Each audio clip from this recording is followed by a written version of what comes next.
I love Return of the Jedi. Okay, I like Return of the Jedi. Hello? What the hell are you talking about? How could Return of the Jedi be where the problems are, and why are you such a prick fuck?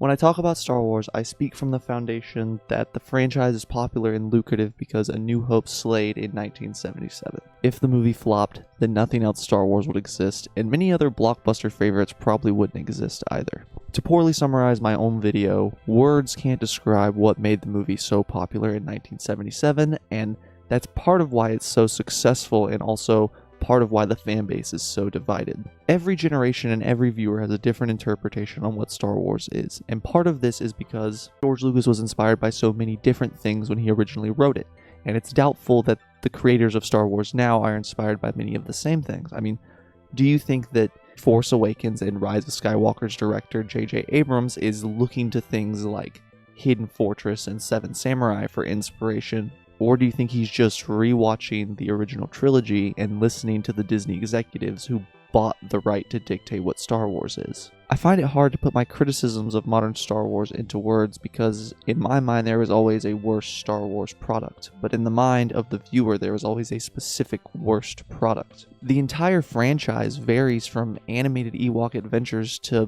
hard-boiled spy thrillers, and this is the franchise's greatest strength in building a fan base.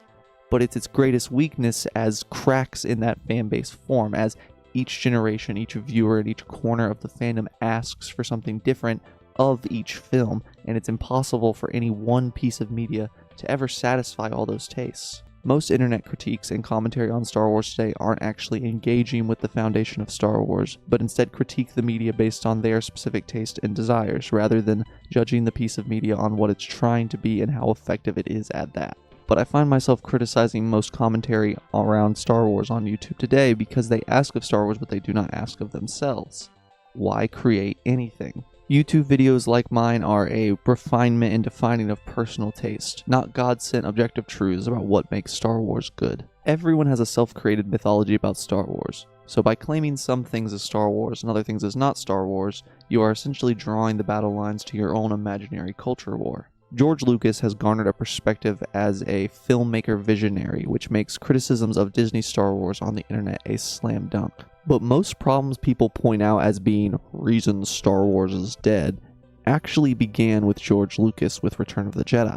George Lucas has been changing his original Star Wars since before he actually began filming in 1977. So arguments had now about how to recapture and define that magic are hollow and fruitless. Star Wars, all Star Wars, takes a tremendous amount of creative and artistic effort to fully flesh out. And I defend against the shouldn't exist arguments because I know a lot of people put all their heart into it, even if ultimately it came together into crap. Like my videos, Star Wars movies could be viewed as cerebral notes on what blockbuster films were capable of and interested in at the time of their release. The original trilogies were interested in adventure, practical effects, and family fun, a reflection of the 70s through 80s Spielberg era of blockbusters which ended with Batman 1989. The prequels are interested in merchandisable characters, groundbreaking visual effects, and a PG-13 audience, a reflection of the 90s through 2000s black leather blockbuster era, which I could say we're still in today, but I will argue changed or ended in 2008 with Iron Man. The sequel trilogy is interested in recognizable iconography, overworking VFX artists, and corporate micromanaging, a reflection of the 2010s through 2020s superhero era of blockbusters, which ended in 2022 with the release of Top Gun Maverick. Thank you, Tom Cruise. If I truly believe all that, then how can I criticize anything? Aren't we all just human beings trying to do our best? I have no reasonable excuse for criticizing anything, but I do criticize Star Wars because I still can't shake the belief that A New Hope and The Empire Strikes Back are Star Wars perfected. As a kid, everything I loved about A New Hope was taken, answered, and made better in The Empire Strikes Back. So, to me, those two films are Star Wars distilled. The ugly truth is that I love the original three films, but everything else can just rot. If I go full scorched earth, Return of the Jedi is getting axed, but I enjoy a more nuanced approach than that. and I hope to illuminate the Star Wars, the storytelling, the filmmaking elements that I enjoy in every Star Wars and every film I talk about. Unfortunately, a lot of illuminating my Star Wars is going to require casting big polarizing shadows on other people's Star Wars. But I hope you remember that I don't think of these videos as anything more than refinement and defining of personal taste. And now that I feel I've answered the question of what the hell I'm talking about, it's time to answer the second question of how could Return of the Jedi possibly be where the problems begin? I must preface this section by saying I like Return of the Jedi. Put all the elements together, sit me down, make me watch it, and I'm coming out the other side entertained. However, Return of the Jedi is where I truly believe a lot of my problems with Star Wars begin. Return of the Jedi was the first film to return to a previously seen planet, the first to return to the threat of the Death Star, as well as the first to feature straight-up boring moments and truly obnoxious characters and sequences centered around bad visual effects trying to sell toys. I need to say again, I think Star Wars Episode 6, Return of the Jedi, is a solid, fun, action-adventure film with some great set pieces, and despite everything I'm going to say, I think this film does a better job of continuing the saga and capping off a trilogy than either of the other two trilogies' cap-off films. In Return of the Jedi, I love the sequence on Tatooine. Jabba's palace is an incredible blend of sword and sorcery with that hint of science fiction. The desert lair of bounty hunters and villains with a droid torture chamber and beast in the dungeon hits the perfect mark of Star Wars for me. And in the context of the trilogy, it makes sense to return to this planet and thematic environment. The final part in a 3-part story, according to Joseph Campbell's Hero with 1,000 Faces, is dominated by a theme of returning. I read this as more of a part of human psychology and experience rather than an actual rule of storytelling. Think about any lived experiences.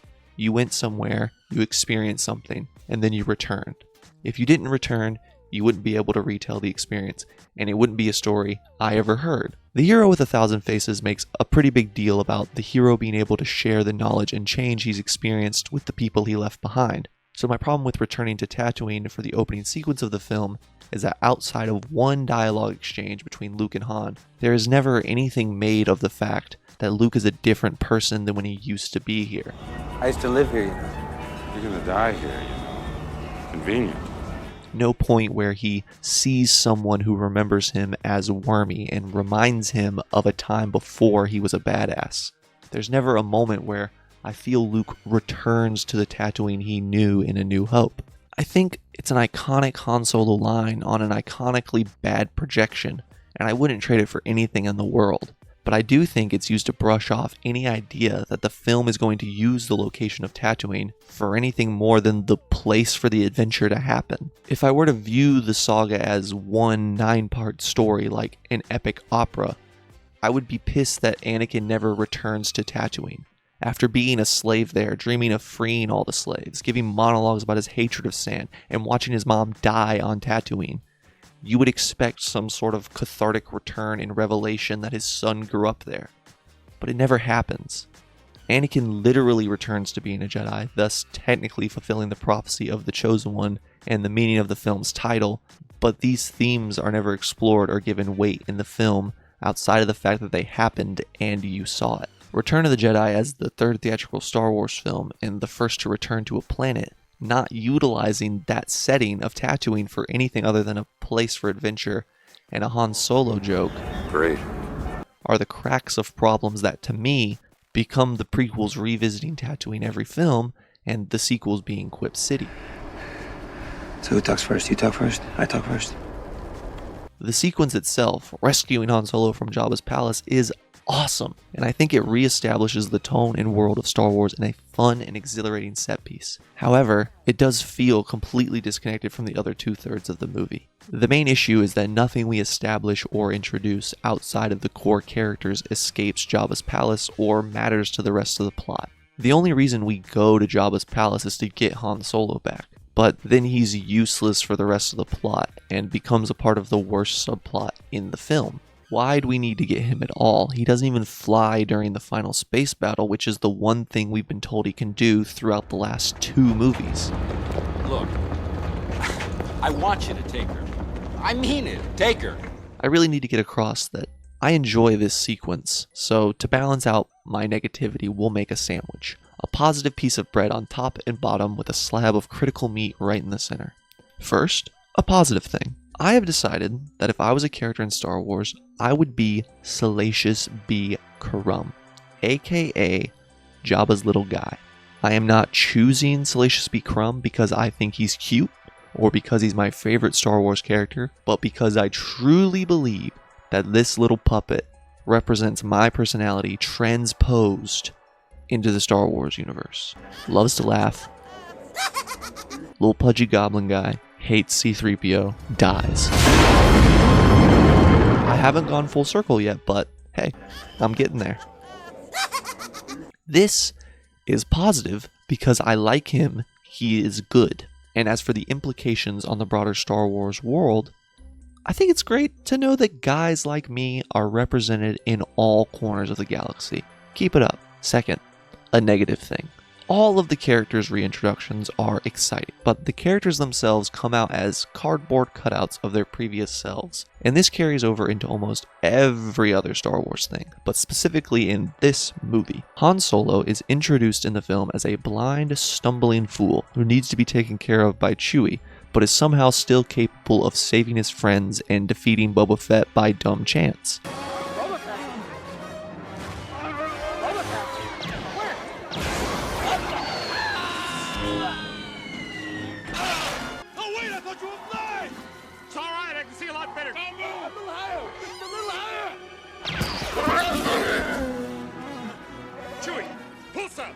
And this becomes his unchanging character until he's beefed down that chasm by his son in The Force Awakens.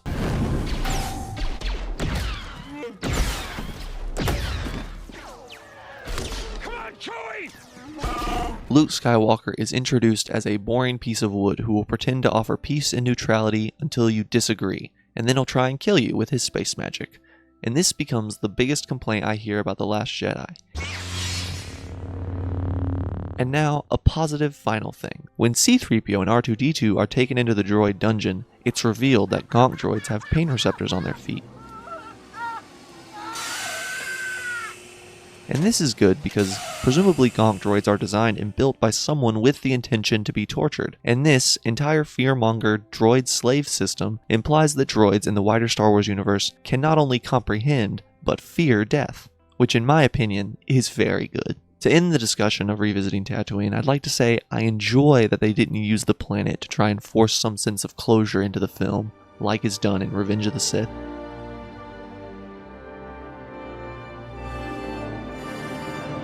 And The Rise of Skywalker.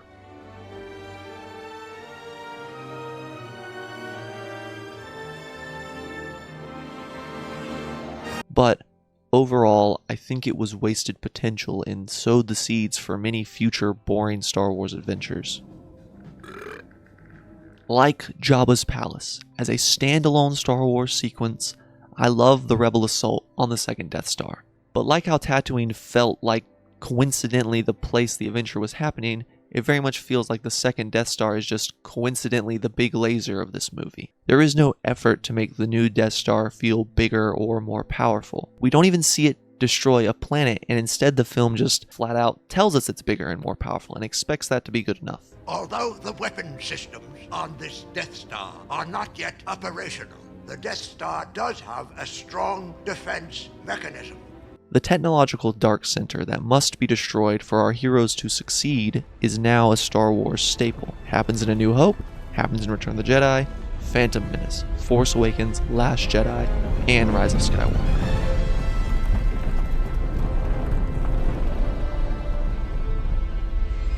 I'm not saying Star Wars can't do more than that, because The Empire Strikes Back is my favorite Star Wars and proves you can do more than a big space laser station. But I'm saying Return of the Jedi, as the film to reuse that as the cap-off to a trilogy, set it in stone as the motif. Everything is proceeding as I have foreseen. And, in my opinion, Return of the Jedi is the most atrocious use of the Death Star motif because it doesn't do anything new or interesting with the idea. Starkiller Base is the elephant in the room, but visually, making it a planet with an atmosphere and giving it an environment on top of its space station immediately sells the scale difference to me. And The fact that multiple planets are destroyed by one blast of the laser, and characters on different worlds are all able to see the destruction at once, sells to me that this is a galactic threat worth rallying to destroy. The Phantom Menace Death Donut is smaller and less powerful than the Death Star, and this is shown to us because rather than watching its super weapon destroy a planet, we watch its super weapon fail to march on a city. What are they doing? The control ship has been destroyed. Look! They are working.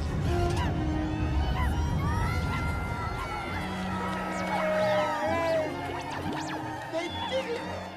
I mentioned that the Rebel assault is only one of 3 things happening in the final battle, and honestly that's another side to the reimagining of the Death Star. It has to share its screen time with some truly obnoxious shit. The Ewoks are annoying in Return of the Jedi, and their portions are highlighted as the worst parts of the film and of the entire original trilogy by their uninspired location shooting in the California redwoods. Every time they cut to some green and brown forest scenery, I fall asleep, and it feels like Harrison Ford and Carrie Fisher do as well. Once the final act of the film sets into motion, there is just too much going on between Luke, the Rebellion, and the Ewoks, and Han and Leia end up getting lost in the action, becoming just background characters to the chaos on Endor. Things like Gungans and Porgs exist in Star Wars because Return of the Jedi introduced Ewoks. The droid battle at the end of Phantom Menace and the alien horses on Star Destroyers at the end of Rise of Skywalker are so clearly inspired by the cartoonish battle on Endor that while I don't like them, I have a hard time saying they aren't Star Wars or they shouldn't exist because, well then, maybe the Ewoks shouldn't exist? The problem of Han and Leia getting lost in the action is the first crack in George Lucas's formula of how to continue creating better Star Wars. The first and number one rule of Lucas's formula is, of course, more equals better. But in my opinion, Return of the Jedi disproved this rule, and then The Phantom Menace super disproved this rule. Allow me to explain. The first Star Wars has one final battle. Luke and the Rebels attack the Death Star while Leia and the droids watch from Yavin 4. Okay, now we're making the sequel, The Empire Strikes Back, and we need it to be better. So for our finale, we'll have 2 battles happening. Leia, Lando, and Chewie try to get back Han from Boba Fett and escape Cloud City, while Luke and Darth Vader battle in the heart of Cloud City. Great. But now, we're making a sequel to that sequel, Return of the Jedi, and we need it to be better. So for our finale, we'll have 3 battles happening. Lando and the Rebellion assaulting the Death Star, Han, Leia, Chewie, and the Ewoks fighting the Stormtroopers on Endor, and Luke battles Darth Vader at the heart of the second Death Star. And it is way too much. The Phantom Menace, being a prequel to all 3 films, wanted to be better as well. So for its finale, Lucas has 4 battles happening at once. The Gungan droid battle, Padme and her troops storming the city, Anakin and the starfighters above Naboo, and the Kenobi Qui-Gon versus Maul fight, which is way too much. Going back to Return of the Jedi, even though I love the space battle, ultimately it feels like everyone is waiting for Luke and Darth Vader to wrap it up. I never feel any sense that any of the battles could happen too slow or too quick for the others, or that someone was going to accidentally blow up Luke Skywalker. And I never felt like anything would happen to Lando before the shield generator was down, or that anything would happen to Han and Leia when they were captured by the stormtroopers. All in all, as the finale complicates and the heroes find themselves at their darkest hour, nothing actually feels that dire except John Williams' incredible score. The acting, the action, the lighting, all of it feels just as flat and boring as the rest of the film, so that I'm truly relying on the soundtrack to tell me what I should be feeling. I want to say the Luke and Vader fight does a great job of choreographing all of this with its beats and having them beautifully silhouetted under the Emperor's throne, but truly I think I've realized I'm just a sucker for lightsabers. I say Return of the Jedi is where my problem with Star Wars begins, because as I've gone back and watched the original trilogy, A New Hope and Empire Strikes Back, it feels like polishing a diamond. Every time I rewatch them, I'm able to see and appreciate new things about their depth and quality as stories and movies. But rewatching Return of the Jedi is like running my hands down unsanded wood. I'm catching splinters and finding new rough patches I wish I could sand out myself. And as I rewatch future Star Wars films, I find most of my problems are just mirrors of the issues I ignore in Return of the Jedi. I'm a big fan of the way the Luke and Vader fight concludes. When Luke sees his father cowering below him, missing a hand in a mirror of the last time the two fought, I feel like the entire imagery of Empire Strikes Back cave fight is complete, and Luke has learned his lesson. I'm gonna ignore the no and say that I love Darth Vader learning his lesson when he sees his son being electrocuted by the Emperor and understands, oh, we're the bad guys. That's very in keeping with everything we learn about silly, whiny baby Anakin in the prequels.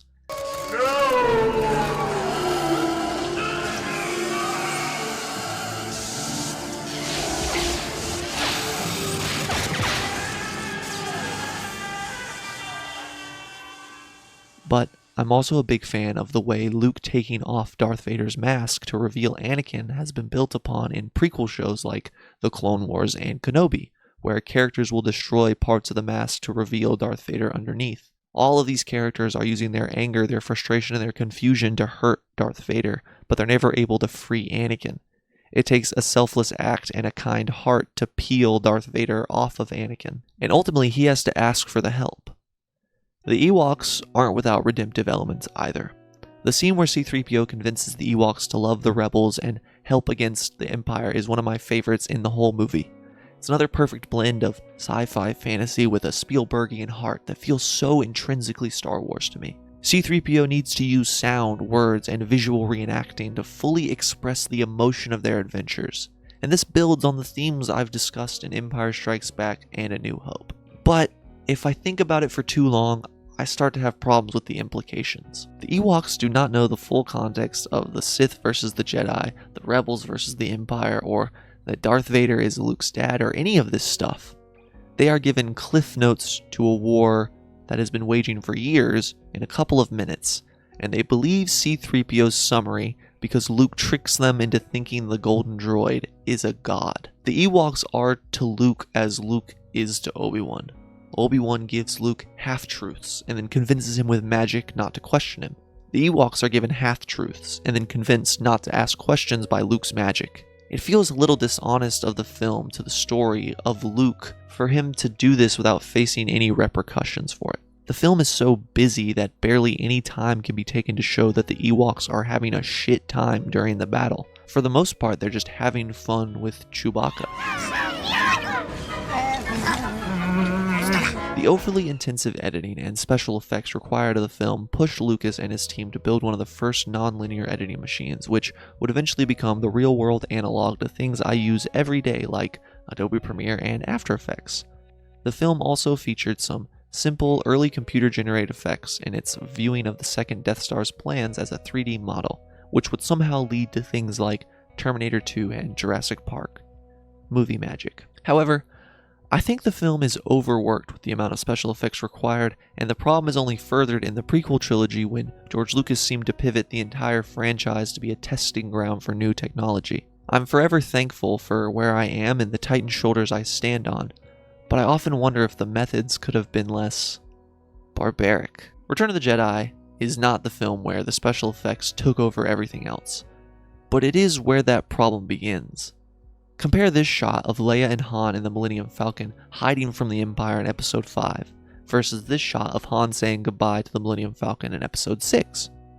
In Episode 5, the special effects outside the ship's window and around the Millennium Falcon are given just as much effort and dramatic effect as the lighting inside the ship on the characters. In Episode 6, the matte painting outside the ship is a very detailed, beautiful, impressive effect of the Millennium Falcon and the hangar we're in. But all the lighting inside the ship on the characters is flat and fake looking, which to me ruins the effect of everything outside. Another example in Return of the Jedi of what I'm talking about occurs almost directly before that scene, when Han and Lando say goodbye to each other. Lando walks back toward the beautiful Millennium Falcon matte painting, but either accidentally walks out of the stage light or is dimmed digitally to perform some sort of failed effect.